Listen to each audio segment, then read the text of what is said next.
यदि आपके दाहिनी जेब में पैसा है तो आपकी बाईं जेब में पुलिस प्रशासन है। जो वहाँ लोग कह रहे हैं, चूंकि यह पुलिस का मामला है, डर से हमें कुछ कोई बोलेगा नहीं, सब जरा मत थोड़ी है, ये मुंह खोल देगा, कलेजा चाहिए ना भाई। वहाँ कोयलांचल में माफियाओं का मनोबल गिरता है तभी समझिए कि पुलिस निष्पक्ष और ईमानदार है, और नहीं उसके बाद भी अगर कोयले की काली कमाई जारी रहती है तो सोच लिए वो सेठ है। जेल कैम नहीं, जयराम महतो के समर्थक, जयराम महतो के दाएं हाथ, जयराम महतो के बाएं हाथ, लेकिन वो सरकार का पार्टी है, सब मोनी बाबा बन गए। पहला बात तो उनको गोविंदपुर में घटना घटा था, सीओ को दौड़ा के मारा गया था बालू वाला मैटर में, तभी इनको सबक लेना चाहिए कि माफियाओं पे नकेल कसना चाहिए। लेकिन पुलिस की मर्दानगी वहां दिखेगी नहीं, उनकी कहां दिखेगी? रैयत धरना पर बैठा है, ले लाठीचार्ज। उनके कहां दिखेगी? गरीब आदमी पे अन्य हक मांग रहा है, ले लाठीचार्ज। कोई गांव का किसान गरीब माने लाचार बेबस आदमी पे लाठी बज रही है। सीओ को दौड़ा के मारा है जी माफिया लोग, दौड़ा के सीओ को मारा है बालू माफिया। वो क्या करती है? गुंडा हैर की है, क्योंकि ऐसा उनको लगता है कि अगर रैयतों को हमको नौकरी देना पड़ेगा तो मान के चलिए 50 रुपया खर्च हो जाएगा, रैयतों को अगर मुआवजा देना होगा तो और 50 रुपया खर्च होगा। लेकिन उनको नौकरी और मुआवजा ना देकर हम कुछ गुंडा को 50 रुपया दे देते हैं, 50 रुपया मेरा बने।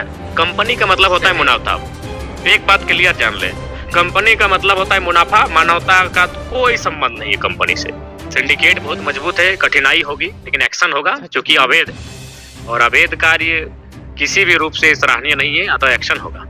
तो अगर धनबाद जिला का जो एसडीपीओ पत्थर से हमला हुआ उस पर आपने वहाँ पे गए, हाल समाचार लिए, और क्या समझ में आया वहाँ जाकर के? देखिए, हमें समझ में आया कि अपराधियों का, गुंडों का, टुच्चों का मनोबल इतना बढ़ गया है कि प्रशासन को मामूली समझ रहे हैं। और प्रशासन वो कोई दरोगा और हवलदार और जमादार और सिपाही नहीं, एसडीपीओ, जिसके अंतर्गत कई थाने होते हैं। भाई बाघमारा जैसे संवेदनशील, बाघमारा जैसे एक ऐसे क्षेत्र का एसडीपीओ, और वहां उनके साथ क्या हुआ कि वह एक कोयला माफिया को पकड़ के अपनी गाड़ी में बैठा रहे थे। माफिया के समर्थकों ने पत्थरबाजी किया है। वो किसी माने एक होता ना कि उधर से हमला इधर से हमला, उस तरह डीएसपी महोदय को चोट नहीं लगा है। वह एक अपराधी को पकड़ के गाड़ी में बैठा रहे थे, लेकिन वो अपराधी बहुत बाहुबली है, और वो जो अभी गठबंधन की सरकार है उनकी किसी पार्टी का एक मेंबर, तो पीछे से सुने जब उसको पकड़ के ले जाया जा रहा था, ये पुलिस ने भी देखा, कैमरे में भी आधा कैच हुआ और पब्लिक ने भी देखा, वहां उनको पत्थरबाजी हुआ है।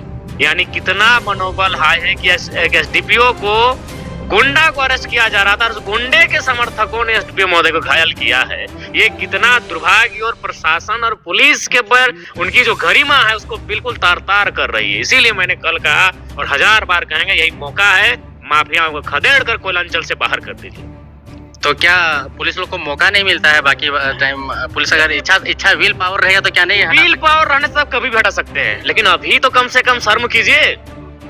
आपके महकमे के एक जमात सिपाही को, एक जमात पदाधिकारी को घायल कर दिया है।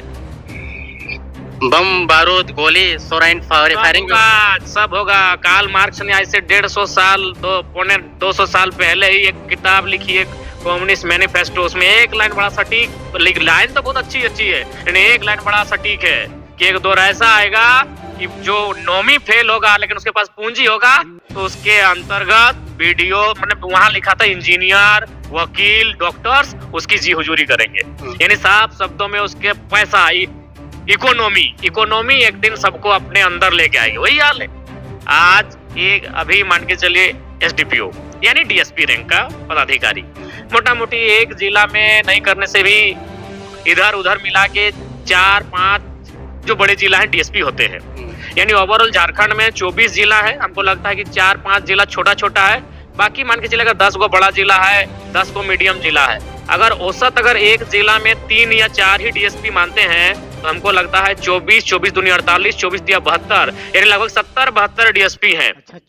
हमें लगता है ना कि आज जिस प्रकार से कोयला माफियाओं को छूट मिला है, ये पुलिस प्रशासन में भी कुछ गद्दार लोग हैं जो उनको संरक्षण देते हैं। हमें कहने में कोई परहेज नहीं, और हमें लगता है कल को फिर अगर कोई घायल हो जाएगा पुलिस महकमे का, फिर भी वो कुछ नहीं करेंगे, क्योंकि माफियाओं से उनके भी उनके अपने बीच यानी उनके सिस्टम में बैठे लोगों का हाथ और गठजोड़ है। पहला बात तो उनको गोविंदपुर में घटना घटा था, सीओ को दौड़ा दौड़ा के मारा गया था बालू वाला मैटर में। तभी इनको सबक लेना चाहिए कि माफिया पे नकेल कसना चाहिए। लेकिन पुलिस की मर्दानगी वहां दिखेगी नहीं। उनकी कहाँ दिखेगी? रैयत धरना पर बैठा है, ले लाठीचार्ज। उनके कहाँ दिखेगी? गरीब आदमी पे अन्य हक मांग रहा है, ले लाठीचार्ज। कोई गांव का किसान गरीब माने लाचार बेबस आदमी पे लाठी बज रही है। सीओ को दौड़ा दौड़ा के मारा है जी माफिया लोग, दौड़ा दौड़ा के सीओ को मारा है बालू माफिया। प्रशासन चुप, क्योंकि सबको मालूम है कमाई का हिस्सा सिस्टम से होते साला सबको पहुंचता है। सब मोनी बाबा बन के बैठे हैं, सबको पहुंचता है। हमको कहने में कोई गुरेज नहीं, सबको सिस्टम से पहुंचा जाता है। अगर उस दिन सीओ जो भी है बेचारा, जो आज उसके साथ जो फजीयत हुई, अगर उसी दिन प्रशासन अलर्ट हो जाती, एक्शन में होती, तो आज एसडीपीओ महोदय पर ये इतना बड़ा मतलब हिम्मत नहीं कर पाता। माफिया लोग देख रहे हैं कि पैसा देते हैं। एक बात आज फिर कहेंगे, यदि आपके दाहिनी जेब में पैसा है तो आपकी बाईं जेब में पुलिस प्रशासन है। ये हाँ, इनके बैक पॉकेट में है, कोई इनकी हैसियत नहीं है जी। ये तार एकदम ऊपर पदाधिकारी तो जुटा है। जितना तारा बढ़ता है ना, उतना उन लोग का लाख वाला, जैसे छोटा जितना छोटा उसको 1000 में, बड़ा है तो लाख में। इसीलिए उससे अगर लड़ना है तो बहुत बड़ी या तो क्रांति होगी, या तो जो सरकार में भी बैठकर क्रांतिकारी डिसीजन होगा, तभी ये शांत होगा। और नहीं तो कुछ नहीं। एकदम स्पष्ट कहते हैं, इनका लाठी चार्ज तभी होगा जब लाचार बेबस लोग हक मांग रहा है। सर जो उनको डरा सहमा लोग भी लाठी चार्ज करेगा। देखते हैं ना बागमारा में कितना ये लोग माफिया को खदेड़ता है, देखते हैं। हम तो सामने, हम तो वॉच करेंगे। तो लेटर भी लिखे हैं सीएम को। बिल्कुल, हमें खेद है। हम बोले, हम कुछ विषयों पर जो गलत है उन पे हम बोलेंगे, लेकिन एक मानवता के नाते हमें भी पीड़ा है कि भाई एक संवैधानिक पद पे जो व्यक्ति है, एक माफिया कैसे मारेगा यार? उसको एक माफिया मार देगा, कोई पत्थर से मार दिया और अभी सामने से मारा है। जो वहाँ लोग कह रहे, चूंकि यह पुलिस का मामला है, डर से हमें कोई बोलेगा नहीं। सब जरा मत थोड़ी है, ये मुंह खोल देगा। कलेजा चाहिए ना भाई। वहां सुनिए, चूंकि एक तरफ माफिया है और एक तरफ पुलिस है, और पुलिस का बड़ा घायल हुआ है, कोई देखा भी तो नहीं कुछ बोलेगा, पिस जाएगा ना, पिस जाएगा। वहां क्या हुआ है कि माफिया को पकड़ के ले जा रहे थे डीएसपी महोदय, गाड़ी में बैठाने वाले थे, तब तक उसका समर्थक लोग ला जाके उनको पत्थरबाजी करके घायल कर दिया है। तो वही देखते हैं प्रशासन का, और आज उनका कार्रवाई बता देगा कि वो सेठ है कि नहीं है। अगर धनबाद से, कोयलांचल से, धनबाद बोकारो मिलके और कुछ कोलियरी का हिस्सा मिले कोयलांचल बनता है। अगर कोयलांचल में माफियाओं का मनोबल गिरता है, तभी समझिए कि पुलिस निष्पक्ष और ईमानदार है, और नहीं उसके बाद भी अगर कोयले की काली कमाई जारी रहती है तो सोच लिए वो सेठ है। तो क्या पुलिस अपना जान जोखिम में डाल के पैसा कमाएगी? जी बिल्कुल। जान जोखिम में कहाँ है जी? इसमें जान जोखिम में कहाँ है? बाहर पड़वा लिया। वो तो मैंने जब उनको लाने जाए लगा, गाड़ी में बैठाने लगे, तब उधर से मैंने जो ग्रामीण देखा, जिन्होंने जो डरे समय हमको सुनाए, तब उनके साथ ही घटना घटी। हम घटना की बिल्कुल भर्त्सना करते हैं, निंदा करते हैं, और हम प्रार्थना भी करते हैं कि स्वस्थ होकर वो शख्स, वो पुलिस का पदाधिकारी हम सबों के बीच आए। लेकिन गुस्सा है हमें कि कैसे माफियाओं का मनोबल इतना बढ़ा है। लेकिन जयराम जी, अगर इस घटना के तह तक जाएंगे तो दो राजनीतिक दल, कहा जाता है कि एक सांसद और दूसरा जेएमएम पार्टी के जो भी नेता है, उन दोनों गुटों के बीच में ये झगड़ा हुआ था। और तो क्या नहीं, देखिए मामला क्या है।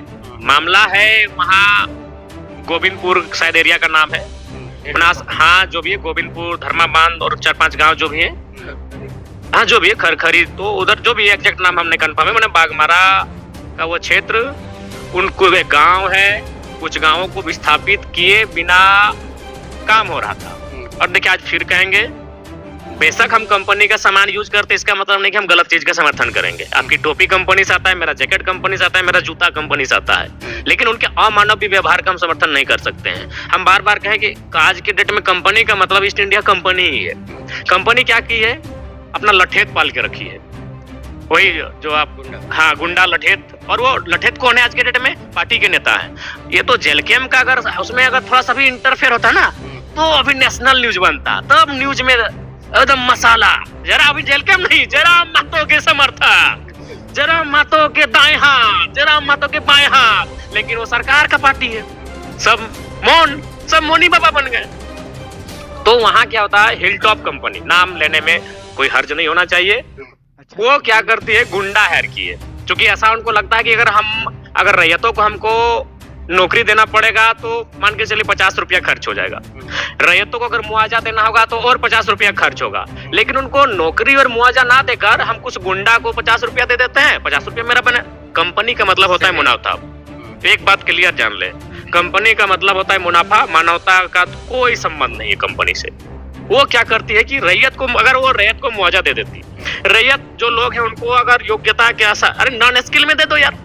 कोई तू नहीं बोल रहा कि हमको वहाँ ऑपरेटर और माने इंजीनियर के काम में लगा दो, झाड़ू पोछा कुछ भी करल काम है, ढुलाई का काम करा लो, नॉन स्किल में आप दे दो। यानी उसको नियोजन और मुआवजा देकर अगर काम करती तो भी बात नहीं होता। लेकिन वो जानती है मुनाफा कैसे आएगा, इसको पैसा देंगे उससे अच्छा क्या होगा, 2-4 को लठेत रखेंगे, वो गोली से चमकाएंगे, धमकाएंगे। तो वही मामला था, रैयत धरने पर बैठे थे और जो सांसद महोदय थे वो रैयतों के पक्ष में थे। तो जब देखा कि भाई एनडीए गठबंधन रैयतों के पक्ष में है तो अब हमको इंडिया गठबंधन का सहारा लेना होगा रैयतों खदेड़ने के लिए, तब कंपनी ने मटेरियल अच्छा खासा मोटा माल दे दिया इंडिया गठबंधन के नेता को। माल दे दिया, माल मैंने पैसा, हाँ दे दिया। अब दे दिया तो भाई अब तो प्रतिष्ठा, जो कि आज के दिन प्रतिष्ठा है, गुंडा लोग का प्रतिष्ठा होता है कि भाई कंपनी हमको विश्वास किया है, अगर कंपनी का आज विश्वास नहीं जीतेंगे तो फिर अगला दिन कमाई कैसे होगा। तो उस कंपनी का विश्वास जीतने के लिए गुंडा लोग किसी भी हद में जा सकता है, क्योंकि वो कंपनी आने वाला दिन और काम टेंडर लेगी। जब और टेंडर लेगी तो फिर उसी गुंडे को याद करेगी कि गुंडा जी आपने अच्छा काम किया था वहां पे, गुंडा भाई। तो उस कंपनी का विश्वास को जीतने के लिए गुंडा भाई मजबूर है। तब गुंडा भाई अब चल गए रैयतों को मारने पीटने। अब हो गई कंट्रोवर्सी, तो भाई प्रशासन का वहां कर्तव्य बनता है कि अब विधि व्यवस्था खराब होगी। एक तरफ रैयत है, एक तरफ कंपनी के लठेत यानी गुंडा भाई लोग। तो अब है क्या कि अब वहां विवाद होगा, तब प्रशासन इंटरफेयर करती है कि भाई ऐसा ना हो, समझौता हो, वार्ता हो। तो उसी क्रम में ये माहौल खराब होता है। चूंकि हम सुनी हुई बात कह रहे हैं, अब हम जो कह रहे हैं आप उसे एक्सेप्ट नहीं मानिए, आप भी इंक्वायरी कर ले। हम ये नहीं कि हम ब्रह्मास्मि, हम जो कह रहे हैं वही सत्य है। आप भी जाके, चूंकि आप रिपोर्टर हैं, पता के लिए जो बात मैं सुना मैं अपने तर्क को रख रहा हूँ। तो रैयत का पक्ष और कंपनी के गुंडों का, लेकिन चूंकि प्रशासन का कर्तव्य बनता है कि माहौल खराब ना हो, और प्रशासन का एंट्री होता है तीसरा पक्ष के रूप में, होता है झड़प होता है। तो प्रशासन को लगता है कि ये बदमाश है, ये गुंडा है, ये माफिया है, उसको पकड़ के वो गाड़ी में बैठाती है। अब उसी क्रम में उस गुंडों के समर्थक एसडीपीओ महोदय को घायल करते हैं। ये हमारी काली सच्चाई है। इसलिए आज फिर कहूंगा, कोयलांचल के लिए मैं फिर कहूंगा, 1000 बार कहूंगा, भले नेशनल मीडिया में नहीं, इंटरनेशनल मीडिया में हमारे इस बयान को चलाए कि विधायक का बिगड़े बोल, लेकिन आज फिर कहेंगे, हम दो हमारे दो नहीं, 1 या 2 एक्स्ट्रा पैदा कीजिए, उसको परवरिश कीजिए और बिल्कुल उसको बागी और विद्रोही बनाइए। इनके सामने आप नहीं टिक पाएंगे। ये कंपनी से पैसा लेते हैं जी, कंपनी मतलब नो मानवता, ओनली मुनाफा।